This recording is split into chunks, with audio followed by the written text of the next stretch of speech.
Okay, guys, here we are on the next phase of the reconstruction process in the house here for the wood heater. We're putting down half-inch hardy backer board on the floor for the tile to go against. This is one of those things, it takes a lot of screws on one of these floors, and they're very difficult to put in. Sometimes you have to back them back out and push them back down in again. You got to make sure they're flush with the top of the hardy backer, because if they're sticking up the least bit, then it will cause your tile to be out of level here. And most of these hardy backers have places marked on them for the screws and where they need to go at. That's basically what we're doing right now, is going around trying to make sure we get all these screws in. It may seem like a lot of screws, but you do not want anything moving underneath your tile, because if it does, then your tile will break or your grout joints will come loose. And moving on with it here, I'm putting down these wood strips around the edges. These strips, what they do is they help me hold the tile square on the floor, plus they are the right exact height for the tile.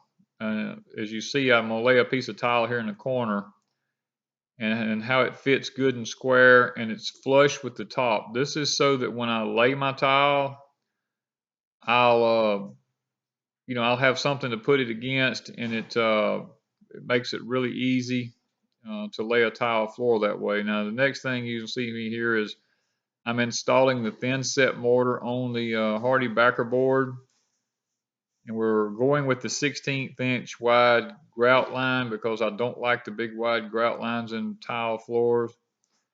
When I lay these tiles down, I push them down and I try to get as much weight on them as I can and keep them as level as possible. That's what that little piece of wood was for there I was showing you.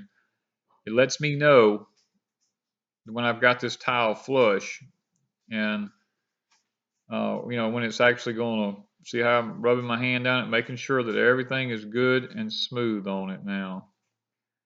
Now I've laid most of the floor. I've got a corner back there I've got to get to, and rather than have to walk all the way around, I'm going to just lay a few of the tiles on top of the floor there so I can reach them easily whenever I start putting in the thin set.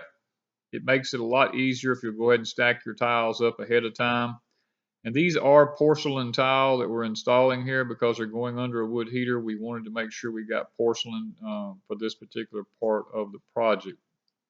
Now this part here, we've got all the tile laid and we're getting ready to start the grouting. I've wiped it off and cleaned it real good, cleaned all the grout lines out, and have wiped it down with a damp cloth, which is what you're supposed to do before you start grouting.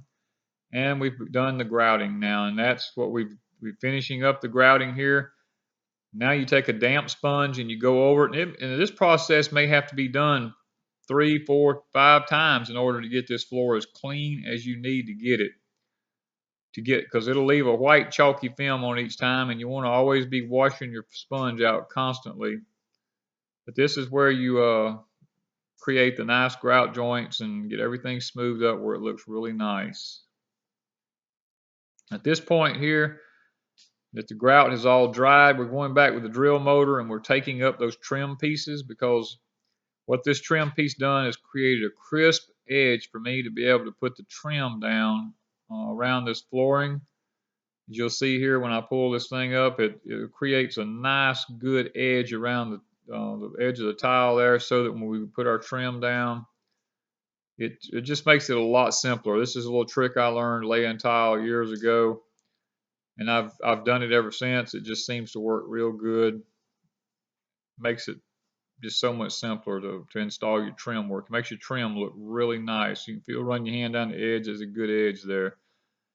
Now what I have here is, this is some pieces of trim that I've custom built and stained to match our floor.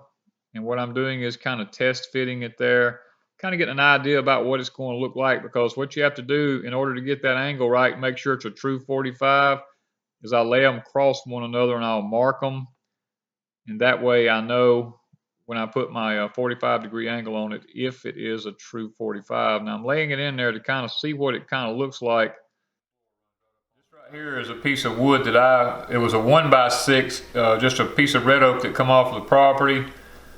I took and had it bandsawed and planed, and then I built the edges. I took my equipment in the shop and cut the rabbit edge in it and beveled the edges out here, resanded the whole thing, refinished it to go down, and it actually matches the flooring in my house really, really well. So I think that this is going to be a good match for what we already have down.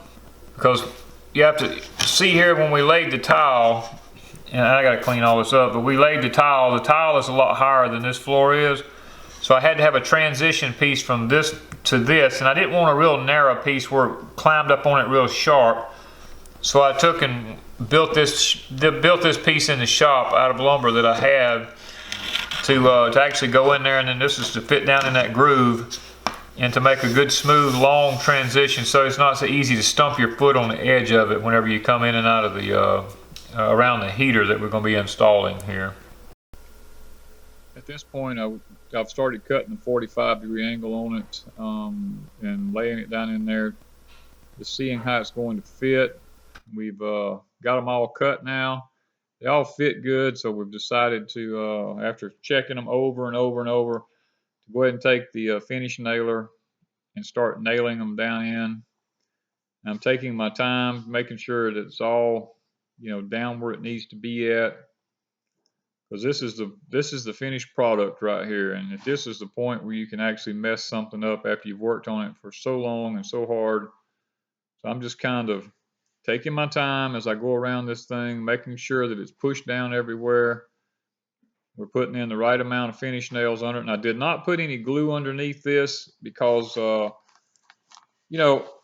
learned a lesson in my life. Sometimes down the road you may change your mind. And Wanda and I have talked about changing and adding more tile on this floor at some other point. And if I glue it, then I'll tear everything all to pieces trying to get it up and possibly break one of the tiles in the process. So I've decided to just nail it, and rather than gluing it and nailing it, because if it's done right, it's not going to be an issue with it coming up. But the wood does seem to match our floor in the house real well. We're very pleased with the way it's turning out. It's ended up being it's looking really nice up to this point. And I'm glad y'all have come along on this part of the journey with us, of laying the tile and actually finishing off this part of it. There's still a lot more to go. Installing a wood heater isn't as simple as just bringing it in and sticking it in the house. There is a lot of work to be done. There's several more videos coming for y'all to see on this particular project. And now that we're through, I'm going to give you a look at what the floor actually looks like now that it's finished there, the tile. This is the finished product that you're looking at here. Thank you from Deep South Homestead.